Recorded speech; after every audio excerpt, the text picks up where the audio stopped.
ప్రకృతి వ్యవసాయంతో రైతులకు వెలుగులు.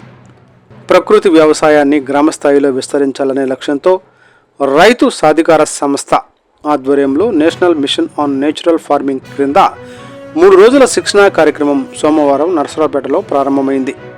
జిల్లా ప్రకృతి వ్యవసాయ కార్యాలయం బృందావనం వేదికగా జరుగుతున్న ఈ శిక్షణలో internal community resource persons, farmer master trainers, district model making ట్రైనర్స్లు పాల్గొన్నారు.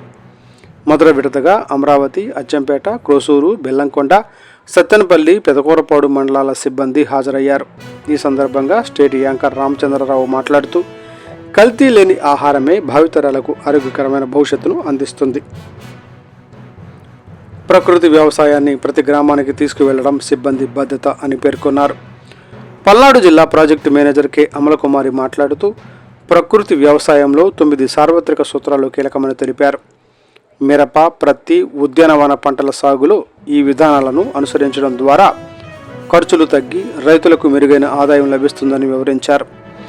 అలాగే ఏ గ్రేడ్ మోడల్ ఆధారంగా ఏడాది పొడవునా భూమిని పచ్చగా ఉంచేలా పంటల ప్రణాళిక చేపట్టాలని సూచించారు. ప్రతి సిబ్బంది తమ పొలంలో ప్రకృతి వ్యవసాయం అమలు చేసి నెలకు కనీసం 25,000 ఆదాయం పొందేలా కృషి చేయాలని చెప్పారు. ఈ కార్యక్రమంలో ఏఎన్ఎఫ్లు సైదయ్య, అప్పలరాజు, నందకుమార్, మేరీ తదితరులు పాల్గొన్నారు.